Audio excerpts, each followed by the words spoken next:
Un saludo para toda la audiencia de Radio y Televisión Vida. Estamos súper emocionados de poder enfocar un nuevo programa de Raíces del Cristianismo, los 3 primeros siglos, y estamos encantados de poder disfrutarlo y espero que ustedes también lo disfruten ahí en radio y en Televisión Vida, sea por el medio que lo escuchen o vean, que lo disfruten también con nosotros y, cómo no, para este programa contamos con la ayuda inestimable del pastor Félix González, al que saludamos en este momento. ¿Qué tal? Bienvenido, ¿cómo está? Muchas gracias, querida Pepe. Muy contento de estar aquí en este escenario y contento de poder llegar a nuestros oyentes y telespectadores con un tema, pues para mí, tan fascinante, ¿no? Totalmente. Estamos estableciendo la base, estamos recorriendo ese escenario geográfico local donde se llevó a cabo pues, la historia bonita de nuestra salvación.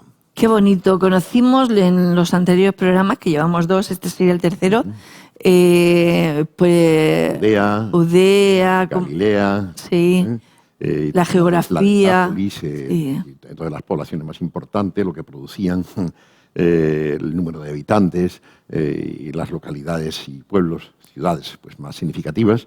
Y hoy pues damos un pasito más para ir cerrando este capítulo y nos vamos a ocupar de Samaria, que es una zona muy conflictiva, pero también muy importante, muy significativa. Allí tuvieron lugar pues grandes hechos, ¿no? Del Antiguo Testamento. Sí, sí. Qué bonito poder empezar con Samaria, que por cierto hubo por allí un tal Sargón II que hizo de las suyas. Tiene una imagen impresionante. Tenemos imágenes de Sargón II. Este hombre allá en el año 721 invade Samaria, destruye la capital y lo que hace es llevarse gran parte de la población a otras tierras, ¿no? ¿Cautivos? De su reino, sí, cautivos todo, ¿no? Entonces despobla, el despoblamiento que se produce es enorme y las personas que se van no hay constancia de que vuelvan. Ya. Entonces, por eso se habla de las 10 tribus perdidas de Israel, aunque no es del todo cierto. Si bien es cierto que no vuelven, no es cierto que la tierra fuera totalmente limpiada de una presencia israelita.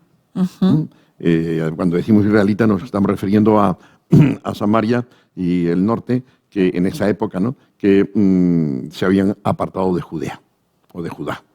Sí. Entonces quedaron mucha gente. Realmente pues son muchos los que se esconden en las cuevas, en los bosques, los que huyen si tienen posibilidad de pues, a otros países vecinos, como está ocurriendo ahora mismo en el caso de Ucrania. Sí. Sí, muchos pasan, incluso hasta la enemiga Rusia pasan algunos, ¿no? Pero sobre todo en Polonia, Hungría, Rumanía, sí, y todos estos países fronterizos están recogiendo ese flujo de gente que huye de la devastación y de la muerte, de las bombas, ¿no? Pues lo mismo ocurría en estos momentos. Ya. Muchos huyeron, indudablemente, los que estaban más, los que vivían en zonas fronterizas se pasaron a los otros países y una vez que Asurbanipal, pues ya Sargón, ¿no? Y más tarde Asurbanipal, se lleva a la gente, se va, entonces ellos regresan. Y siempre queda una población auténticamente israelita en Samaria.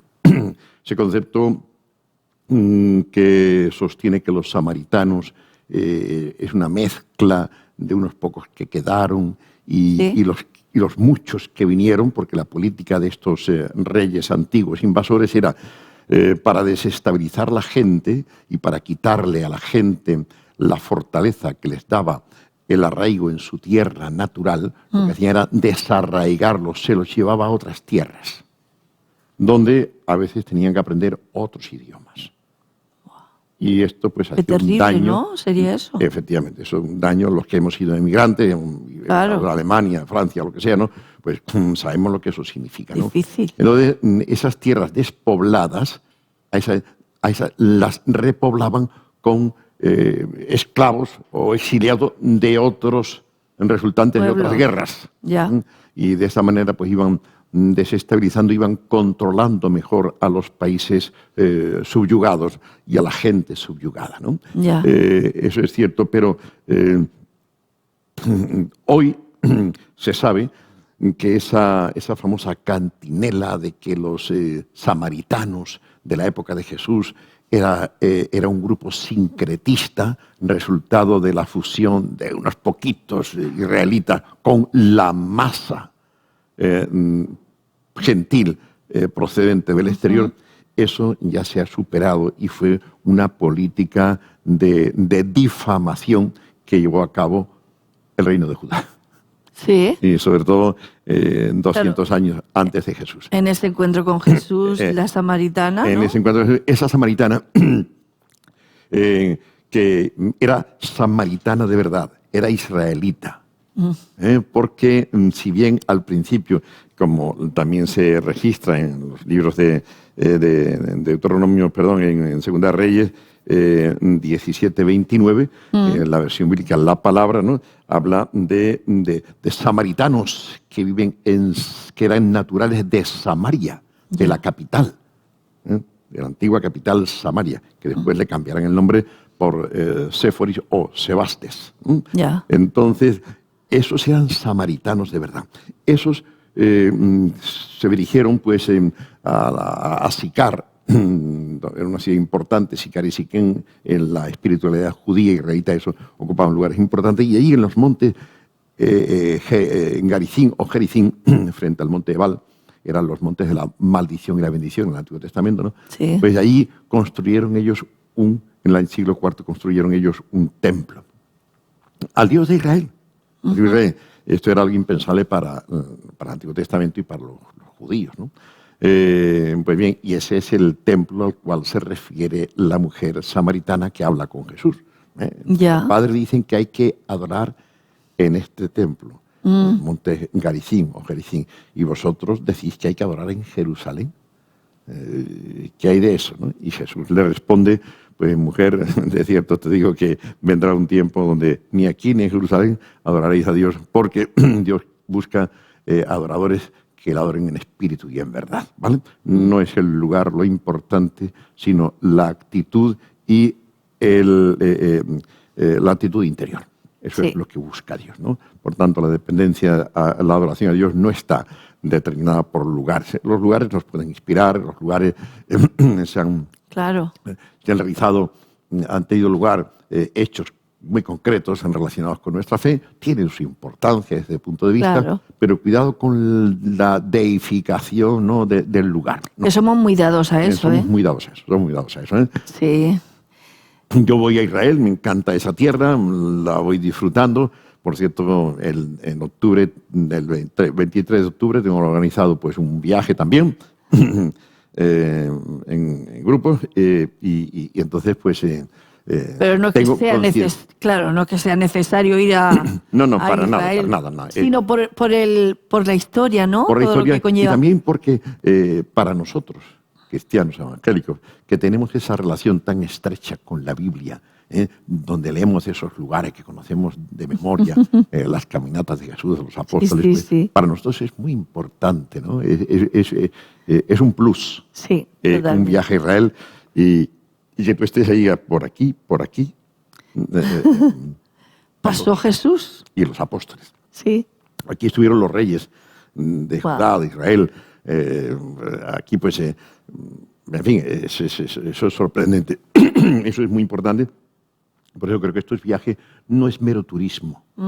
Es un viaje de turismo, cierto, ¿no? Pero también con carácter espiritual y cultural. Claro. ¿Vale? Claro. Cuando se está allí, pues algunas cosas recuerdo la primera impresión que me causó, y todavía la tengo, ¿no? Sí. La visión procedente del Carmelo, veníamos desde el Mediterráneo, de San Juan de Acre o Acre, como se le llama hoy, ¿no? O Tolemaida, que también se le llama, y subíamos por las montañas del Carmelo, y cuando ya llegamos a la cresta, donde tuvimos la visión del lago del Mar de Galilea, precioso, impresionante. Ese lago, es un mar que tiene 22 kilómetros de norte a sur y unos 12 de ancho, ¿no? Ya. De oeste. Ese lago, pues tú lo estás viendo y es posible que yo esté viendo esto. Este fue el escenario, el lugar donde mi Jesús realizó tantos milagros. Sí. Pues la verdad es una grandísima satisfacción. Sí, ¿no? totalmente. Eso es muy importante. Fíjate que no hoy, desde hacía muchos años, en las academias militares, cuando se estudian determinadas batallas, pues a los estudiantes militares los llevan a los terrenos directos y estudian la batalla en el terreno, en el campo de se dio batalla. hace Wow. decenas de años o tal vez siglos. Para que puedan entender, ¿no? Efectivamente, ¿no? Entonces hay expertos en la descripción de las batallas, ¿no? Yo recuerdo la famosa batalla de Bailén, los españoles contra... hay una descripción muy interesante, ¿no? Y hablaba de la carga de la caballería, que dice en 10 segundos recorrió, desde el punto de partida, recorrió el campo hasta chocar con 10 segundos. la caballería enemiga, ¿no? Y Wow. hay una descripción, y entonces por eso se estudia, Sí. porque es una partida de ajedrez, ¿no? Y entonces estudian esa partida de ajedrez en el mismo terreno. Para nosotros es también importante, significativo, ¿no? Es un plus poder decir, porque sí, estamos ligados. La historia de nuestra salvación está ligada a esa tierra y Jesús volverá y volverá a esa tierra. ¿Vale? Entonces, qué ocurra con interesante. Israel es algo que nosotros debemos estar muy, muy atentos. Ahora mismo hay una aliada en la política española tremenda por causa del sistema de espionaje Pegasus, que se ha investigado, parece ser, a unos 60 cargos de estos del gobierno de Cataluña. Y entonces, pues, ese sistema de investigación de espionaje es israelita. Oh, Es israelita. Entonces, muy por eso sofisticado. ya hace unos meses, al principio de la guerra, uno de los comentaristas políticos decía que, y además, dice, Ucrania cuenta con el apoyo y el favor de Israel, que hoy siempre es muy importante tener a Israel de su lado. ¿Por qué? Precisamente, entre otras cosas, porque han ideado este sistema de espionaje que lo venden a los gobiernos. Solo a los gobiernos, y bueno, y ellos sabrán a quién se los vende. Y eso es algo tan único, tan especial, tan importante, que bueno, que nada, Israel lo tiene. Ese pequeño país tiene su importante historia en el mundo. Totalmente. Y ahora mismo son capaces de espiar a los rusos y están espiando al gobierno ruso, todas las gestiones, lo saben todo, ¿no? Entonces, por el que facilita esa información y qué tremendo. Y estás desnudo delante de esa gente, ¿no? Por tanto, estás vendido, el conocimiento que tiene. Pues bien, pues ese pueblo cuya presencia está ahí y ahora con una mayor significación, una relevancia política cada vez más significativa, pues es el pueblo que Dios llamó a la historia para revelarse a través de él y hacer venir a Jesucristo. Y en esa historia, en esa geografía, tuvo lugar nuestra historia de salvación. A mí me interesa. Y no me interesa a mí, sino le interesa a millones y millones de personas y de estudiosos serios, ¿no? Porque es muy significativo, es muy importante, y sobre todo ahora, cuando hay también pues ese interés renovado en el Jesús histórico. Es muy importante conocer lo que allí pasó. A veces estuve leyendo unos artículos de alguien, pues, decían que desde Galilea a Jerusalén se tardaba no sé cuántas semanas de viaje. Eso es una barbaridad. Hacían falta para llegar desde el sur de Galilea a Jerusalén, esos 200 kilómetros, escasos 200 kilómetros, simplemente, bueno, son 160 kilómetros del sur a Jerusalén, ¿no? Corría en 29 horas.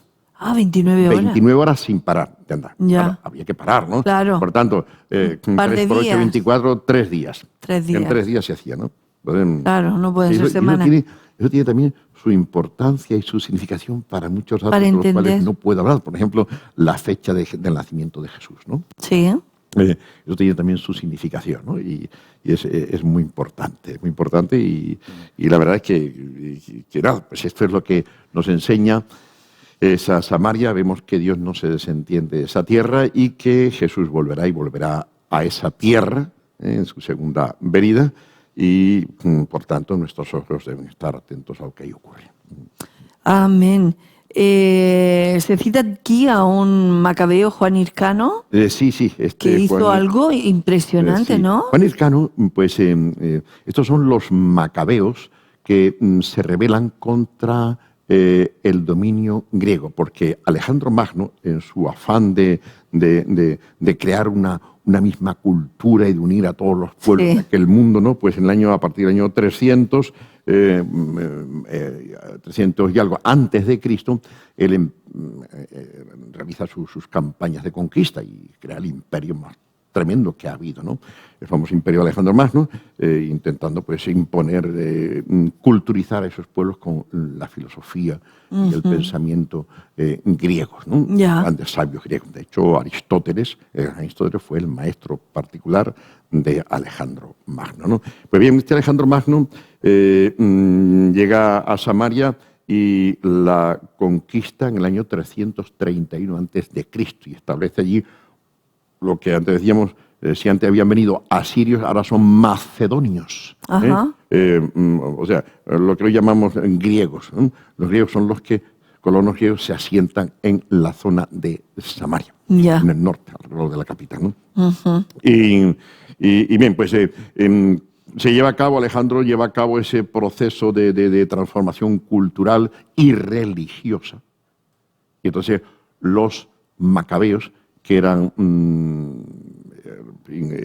sacerdotes, pertenecían a una clase sacerdotal inferior, pues se rebelan contra esto y padre Macabeo con sus 7 hijos, la verdad es que milagrosamente, se puede decir, consigue una serie de victorias tremendas y expulsa a los griegos. Expulsa a los griegos en el siglo II antes de Cristo. Bien, y después, claro, después tienen que gobernar y gobernando pues también recurren a los abusos. Y entonces Juan Hircano, uno de estos macabeos, pues destruye completamente la ciudad. Un descendiente de los macabeos originales destruye la ciudad en el año 108, 107 antes de Cristo. O sea que Samaria fue una ciudad que un golpe tras otro. Después, en el año 63 antes de Cristo, el romano Pompeyo, que combatió aquí a César en España, en Andalucía sobre todo, pues también destruye la ciudad y la separa de Judea, del gobierno de Judea, y hubo que esperar hasta el año 56 antes de Jesucristo para que se procediera a su reconstrucción. Prácticamente 7 o 8 años, Samaria completamente destruida, ¿no? Y esa reconstrucción se lleva a cabo por el prefecto romano de Siria, Aulus Gabinius. Pero la ciudad experimentó su resurgir económico importante a partir de la segunda reconstrucción que se lleva a cabo en el año 25 a.C., ¿no? Y se realiza bajo el mando de Herodes el Grande. Herodes establece en el lugar 6.000 soldados. O sea, lo que decimos, otra vez más gente trae, y entre ellos muchos soldados gentiles, ¿no? Y entonces cambió el nombre de Samaria por Sebaste. Que significa Augusta, ¿no? En honor del emperador. Claro. Se llamó Sebaste, ¿no? Y después ya en el siglo I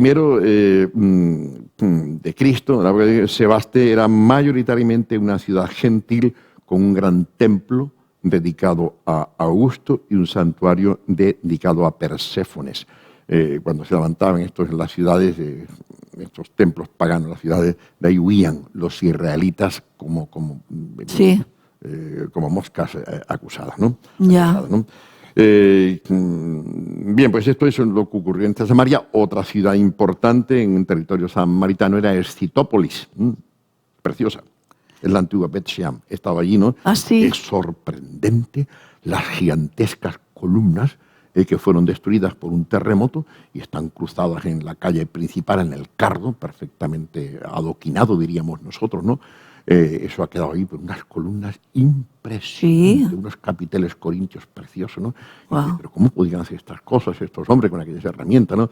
La ciudad esta de Versitópolis fue siempre una ciudad amiga de los israelitas y por eso los macabeos, cuando la revuelta, no la destruyeron, porque se demostró amiga de los israelitas y les ayudó, acogió a los refugiados y nunca luchó contra ellos, ¿no?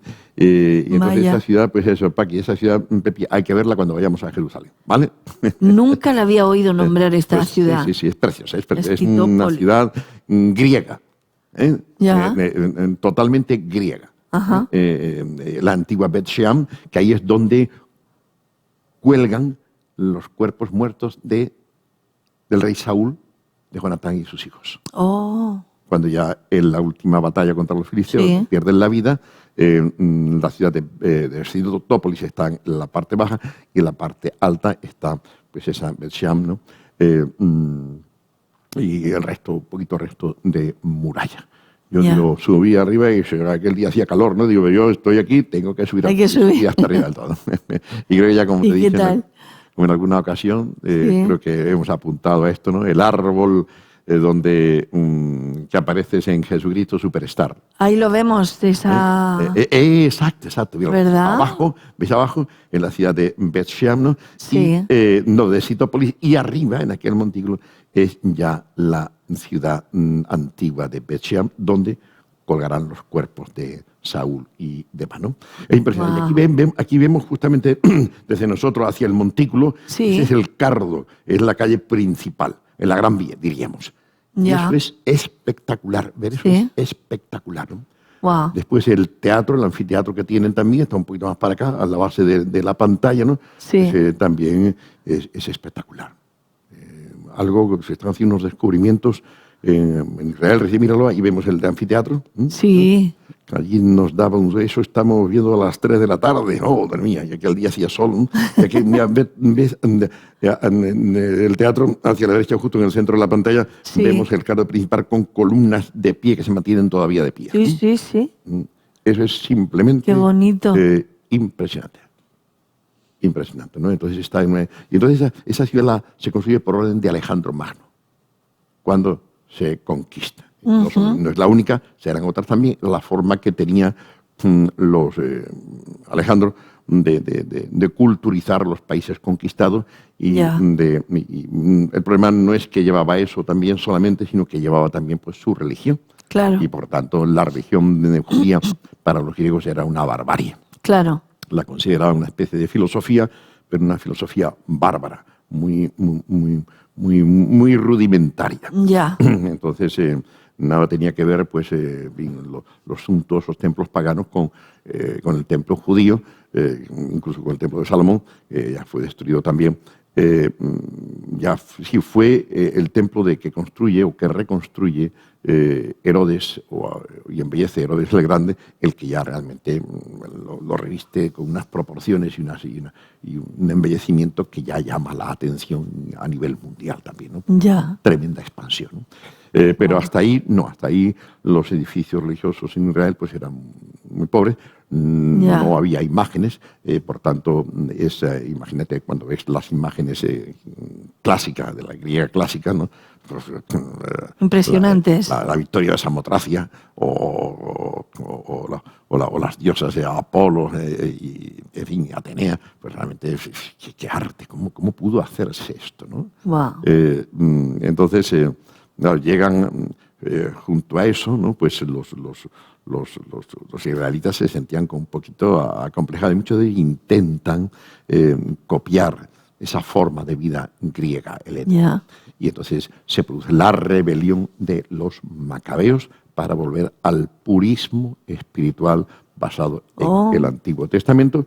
Y sí, maravillosamente consiguen esa liberación, porque los judíos no tenían ese ejército profesional como los griegos, ¿no? Y estaban acostumbrados a batallas, llevaban años, llevaban 500 años de batallas, ¿no? De guerras. Wow. Pues eso, con los grandes imperios de Nínive y Babilonia, y con en fin, las luchas contra Cartago también, eran mercenarios que se vendían pues al mejor postor y lucharon contra Roma. Por tanto, eran gente aguerrida, avesada en las artes de la guerra, y no así los israelitas, ¿no? Entonces, sorprende mucho la gran victoria que consiguen, llamado de su fervor espiritual, los macabeos, ¿no?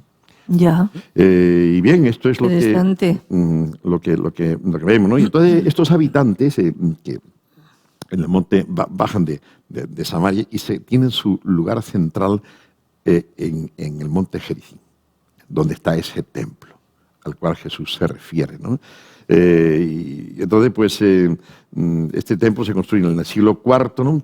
Y a partir de ahí, pues, la construcción de ese templo, los judíos de Jerusalén y su gobierno ven con muy malos ojos la construcción de ese templo, de tal modo que llegarán a destruirlo, lo cual será un golpe en la moral y en la autoestima de los samaritanos, un golpe terrible, ¿no? Exacto. Y entonces, durante los siglos siguientes, los siglos III y II antes de Cristo, años 300 y 200 antes de Cristo, la relación de los samaritanos con la aristocracia de Jerusalén se va empeorando. Y aumenta todavía más este empeoramiento debido a los núcleos de judíos y samaritanos asentados en la diáspora. Grecia, Egipto y otros países, Babilonia, ¿no? Los samaritanos no quieren identificarse con los judíos. Hay un rechazo visceral. Y no los samaritanos sincretistas, repito, sino los verdaderos samaritanos que son israelíes. O sea, esa división entre el reino del norte y el reino del sur se mantiene prácticamente durante siglos, ¿no? Y la época de Jesús estaba totalmente vigente, ¿no? Entonces, pues, el gobierno de los griegos, los samaritanos, pues son más laxos y no acompañan a los macabeos en su rebelión. A ellos les daba igual, ¿no? Y entonces, pues los judíos ven con muy malos ojos que los samaritanos no apoyen esta lucha, lo cual hubiese sido una importante ayuda para ellos, ¿no? Así que las tensiones aumentaron, como digo, en el extranjero, en la diáspora, y el punto culminante de la ruptura entre samaritanos y judíos se produjo en el año 128 a.C. Fue cuando Juan Hircano destruye el templo que habían construido los samaritanos en el monte Gerizim. Esto fue las relaciones ahí quedaron ya rotas y el odio tremendo.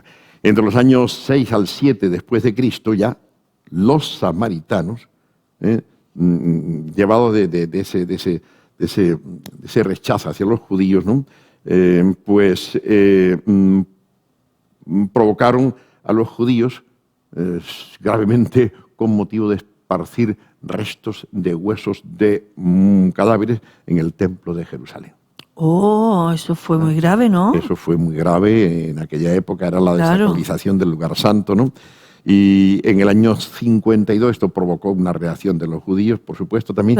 Y en el año 52 después de Cristo, o sea, 20 años después de la muerte de Cristo, pues los samaritanos masacraron en el pueblecito de Enganim a unos peregrinos galileos que se dirigían a Jerusalén. Los masacraron. Por eso los judíos de la época de Jesús evitaban el paso por Samaria. El odio era tanto que el mismo Jesús y sus discípulos tienen que percibir ese odio. Lo perciben, ¿no? Cuando van a una población, se adelantan para prepararle alojamiento a Jesús, ¿no? Y resulta de que no lo reciben. Dice que como iban para Jerusalén, aquí no queremos gente relacionada con Jerusalén, ¿no? Y entonces cuando los apóstoles, los discípulos Santiago y Juan, los dos hermanos, dicen: Señor, ¿quiere que hagamos descender fuego del cielo? Ajá. Y de ahí, claro, había un conflicto grande de cientos de años. Fíjate lo que había ocurrido ya, escasos 27 años antes, en la desacralización del templo, el esparcimiento de los huesos de cadáveres en Jerusalén. Aquello fue algo terrible para ellos. Y después, pues, la destrucción del templo, ese intento continuo de Jerusalén de subyugar a los samaritanos al precio que fuere, ¿no? Pues eso provocó mucho rechazo en estas personas, ¿no?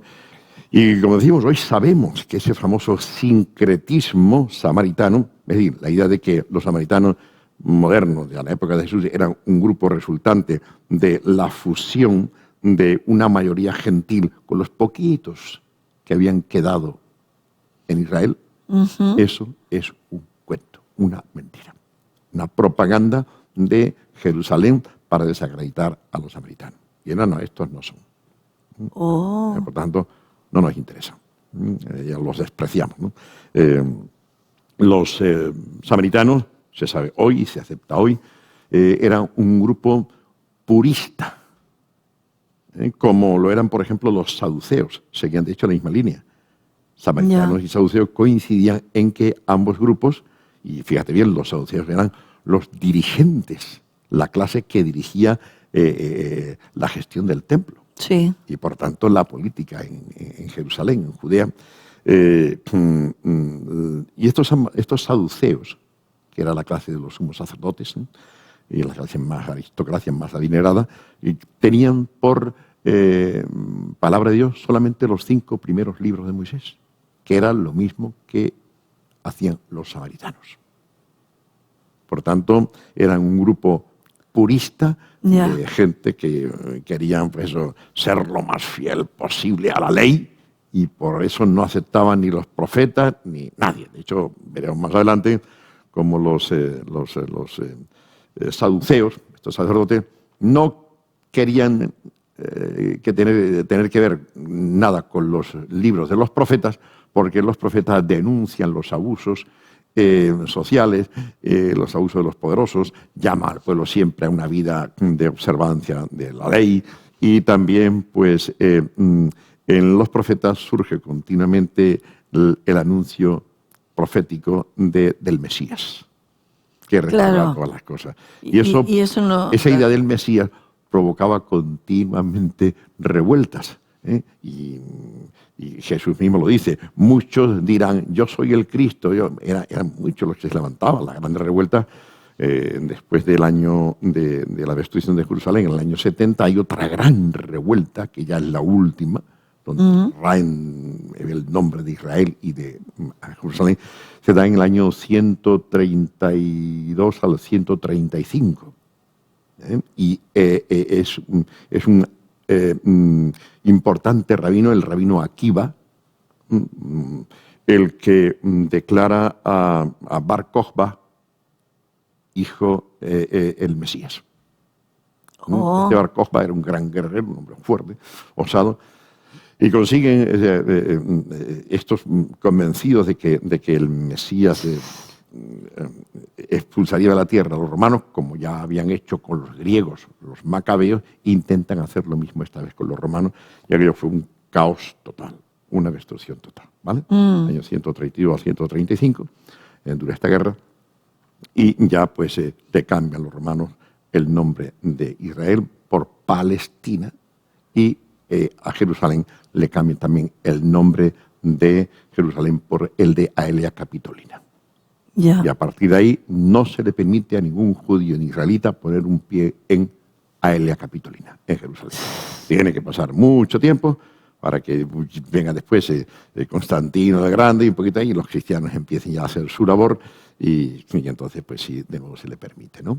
Qué tremendo. Esta es la historia tan movida de estas tierras y de este pueblo, ¿no? Pero vemos que a lo largo de la historia ha habido conflictos siempre. Continuamente. En toda esta zona. Sí, hay intereses creados, por supuesto, y además esos intereses, cuando se revisten también de ideales políticos y espirituales, pues entonces se recrudecen. Es una mezcla muy peligrosa, ¿no? Exacto, es una mezcla muy peligrosa, ¿no?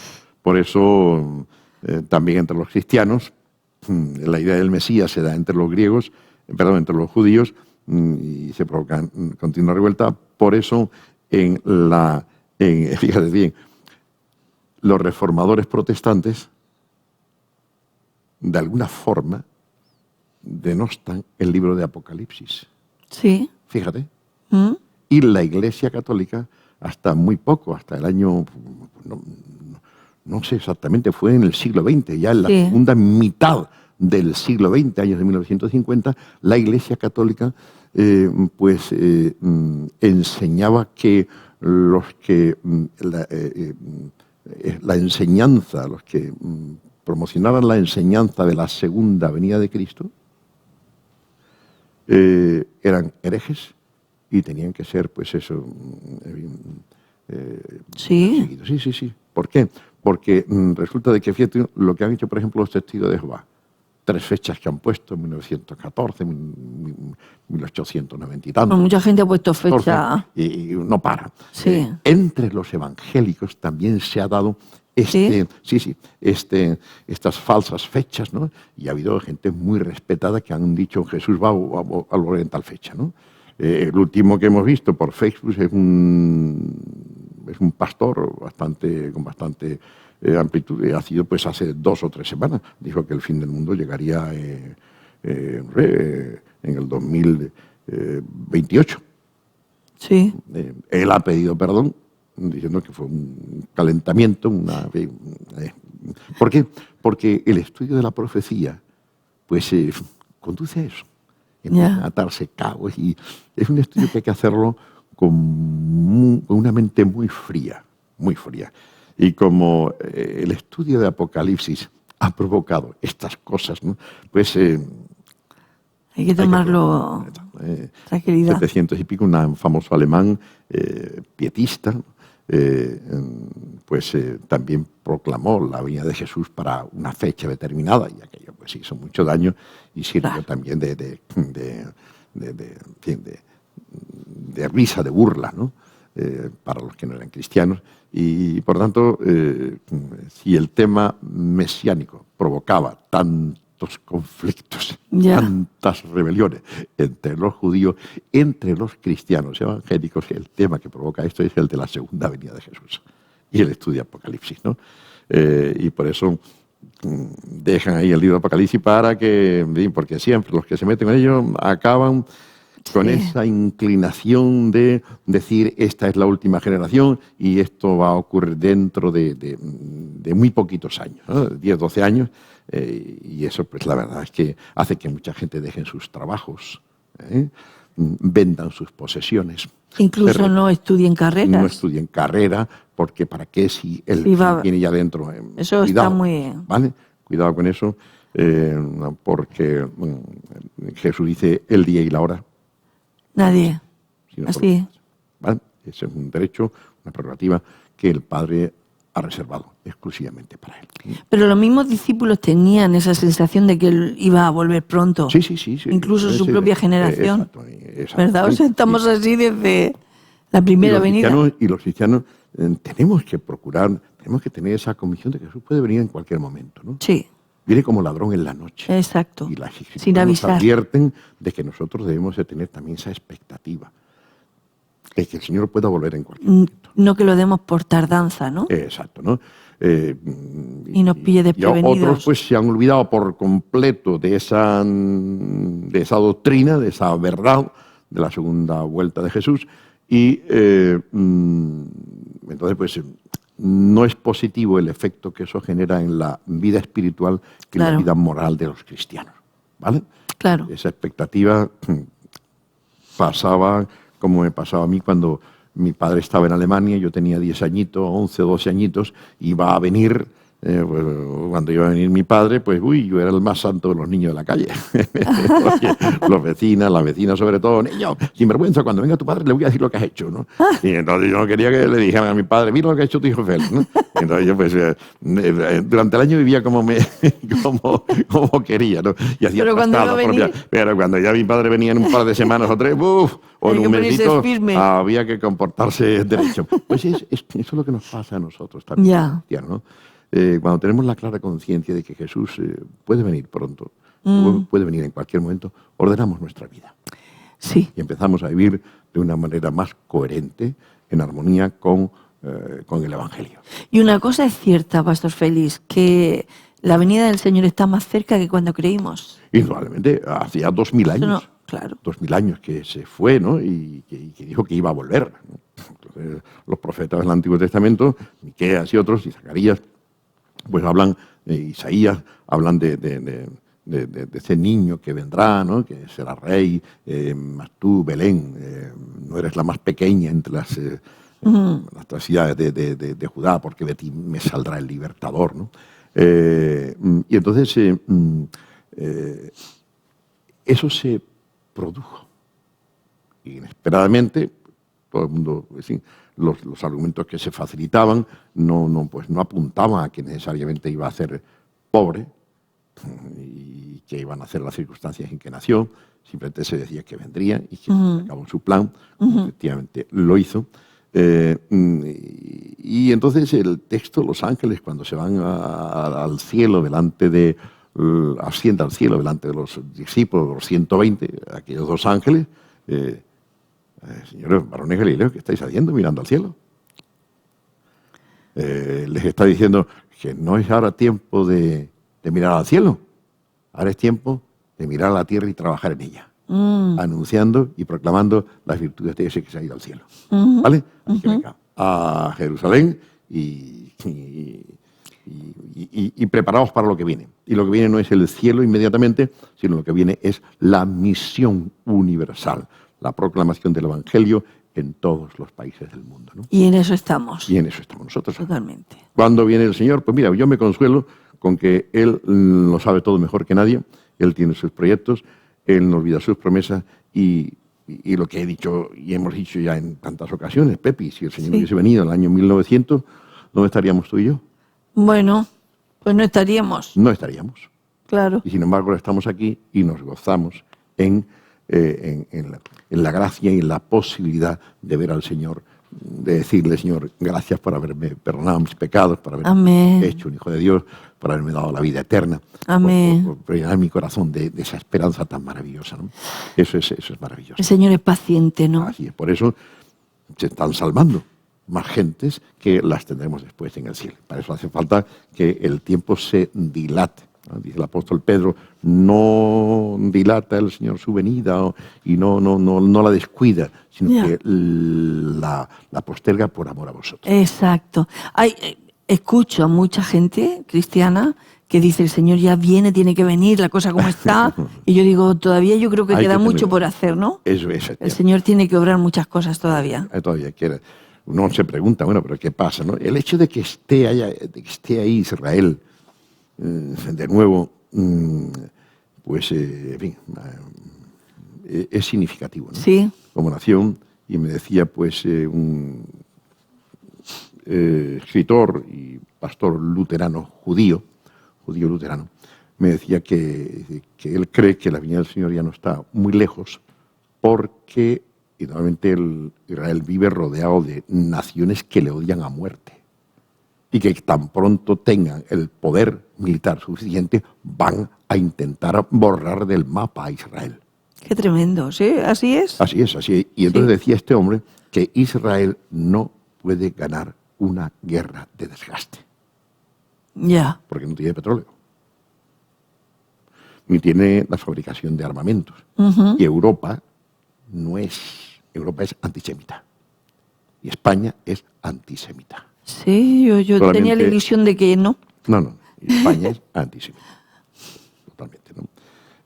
Tenemos esa relación ahí por los judíos sefarditas, ¿no? Judíos españoles.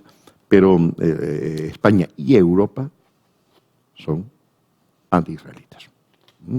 La relación de España con Palestina es muy significativa. Ya. Prudente, pero significativa, ¿no? Y entonces el gran apoyo pues lo tienen los israelitas hoy desde los Estados Unidos. Sí, sin duda. Pero cuando los Estados Unidos dejen de apoyar, pues indudablemente Israel tendrá muchas dificultades, porque los enemigos son muchos. Es que no hay tiempo para matarlos.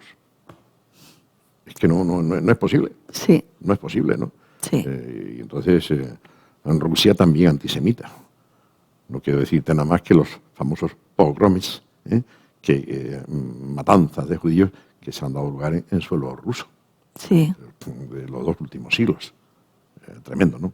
Y entonces, pues, vale. Entonces, si Israel no puede ganar una guerra de desgaste y estos países están ahí, por supuesto que con el sistema Pegasus y otros sistemas que nosotros no sabemos. Seguro, seguro. Pues los israelitas mantienen a esta gente a raya todavía, ¿no? Ya. Pero Como que sí, creemos que no obstante, pues su fuerza, una guerra de desgaste, tiene una limitación, un límite, ¿no?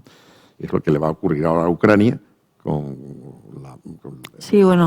la invasión rusa, que es que ya se quedan sin armas, no tienen armamento. Sí, estaba ahí el último reducto. No le suministran reducto. armamento, ahí está Mariupol, van a entrar hoy o mañana, Sí. si no han entrado ya, pero igualmente, pues eso a mí me produce mucha tristeza. Eso no es una batalla, eso no es una victoria. Entrarán en un cementerio. Sí. Entrarán en un cementerio y habrán hecho, han masacrado y espantado a 400.000 personas. Eso es una vergüenza. Totalmente, en este siglo que estamos. Es una vergüenza para un ejército, para cualquier gobierno del mundo. Sí. Eso es indecoroso. ¿Vale? Lo que ha hecho ahí el señor Putin. Que vamos a quitarle lo del señor. Sí. Vamos a dejarlo en Putin nada más, ¿no? Eso es indecoroso y la verdad, pues, este es el caso de Ucrania no tiene esas fábricas para fabricar aviones o tanques, con lo cual tendría que enfrentarse, ¿no? Está enfrentando con muy poquito armamento y sobre todo se enfrenta con esas bazocas, sí, esto es bazooka, ¿no? Que transporta y gestiona y activa pues un soldado en solitario, ¿no?